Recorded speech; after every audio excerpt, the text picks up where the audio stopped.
You know what's scarier than spiders, snakes, Satan, even scarier than 3 AM challenges? Going to Walmart at any time of the day. And boy, do I have a story for you today. Now, we've all been to Walmart and we've all seen the kind of things that can go down at a Fortune 500 company. But I'm from New York, right? And everything I've seen at any Walmart up to this point has been standard New York shit. You know, like somebody walking in the store, going to a cookie box, opening the cookie box, eating all the cookies inside the store and then putting the box back where it was at. Or a Jamaican guy letting everybody know how tough he is. Or a fat woman just, you know, doing fat woman shit, having an asthma attack, diabetes, etc. It wasn't until I moved down to Florida, the forgotten state, that I realized what was happening in New York was child's play. So this Walmart right next to my house, right? I usually shop there with my brother. I usually get things like oatmeal, bread, potatoes. I eat like an Irish king, I know. But usually my brother goes in the dragon's mouth and I stay outside in the car, right? But on one fateful night, I was hungry than a motherfucker, right? So I needed some pasta and I made the fatal mistake that would rob me of my purity and innocence. I walked inside a Walmart past 6 p.m. bro. The clock had just struck 8:07 p.m. I walked inside the Walmart. 2 seconds in the store, I saw a balding Indian man. Pretty standard stuff. Until he turned his back to me, that same balding man had a ponytail that was touching his ass crack. Caught me off guard, I ain't gonna lie, but I've seen worse, so I wasn't tripping on it. I looked at him, he looked at me. I didn't have to say a word. He already knew what it was. He knew he fucked up. I just kept walking. Remember, my goal here is to get pasta and get out. So I walked down the very next aisle. Guess what was waiting for me there? A grown ass man, no more than 5'2", wearing a fake polo shirt, baggy blue jeans,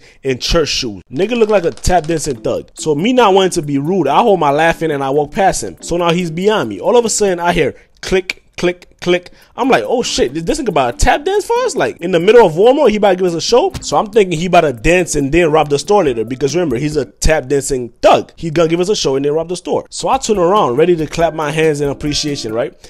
I left that aisle so disappointed. I should have known. Don't nobody know how to tap dance in Walmart. That clicking sound you heard earlier, that was the sound of a grown-ass 5'2" man trying to reach bread on the 3rd shelf. That shit was so sad. I didn't even want to laugh. I just wanted to give this nigga a hug, but I didn't let my emotions get the best of me. I moved forward to my mission. Again, pasta. So I finally reached the pasta aisle. And after all these trials and tribulations, I should have known the boss battle was waiting for me there. I turned down the pasta aisle and I see a Spanish family, right? I'm guessing their last name was like Tortilla or tacos or something, because you could tell these people eat. Regular niggas break fast, these niggas break eat. I've never seen walking diabetes a day in my life until that night. The mother, huge. The son, somehow even bigger. The sister, somehow bigger than the son. And the baby, oh boy, the baby. Well, the baby was pretty thin. They probably eat the kid's formula or something. And there was no father in sight. I'm guessing he got stuck trying to walk out the house door and just called it a day. So I didn't manage to beat the boss battle, right? The key was not to make eye contact and act like they didn't exist at all. As physically impossible as that might have been, I managed to do it. So I managed to get the pasta, right? Now the last step is checking out. Me being ignorant and a Walmart newbie, I thought this was going to be the easiest part. Reality hit me like a housewife in the 50s. I get to the checkout line and I get greeted by what I can only describe as 2 meth heads, because they were 2 meth heads. So I'm at the checkout line, I'm scanning my dinner, and I couldn't help but look at what the base heads were buying. Well, in this case, what they were pretending to be buying. So they had 1 cookie. Keep in mind, it's 2 meth heads. They have 1 cookie. And I'm like, I get it, you know, you're not trying to spend all your money, you're trying to save up for your meth, you know, you want to do the meth with the cookies that probably get you higher, I don't know. Or like 1 cookie is all they could afford. But I was wrong. They could afford no cookies. These niggas came to Walmart on a cookie heist. So one of them, the brains of the operation, I'm guessing, told the other one to distract the employee. Now, mind you, I'm watching all this go down. He told the other one to distract the employee while he used his fingernails to cut a tiny hole in the cookie wrapper, and bit by bit, he would grab some cookie out with his fingernail. I watched this man do that for 2 minutes and 37 seconds straight until he gave up and he put the cookie back.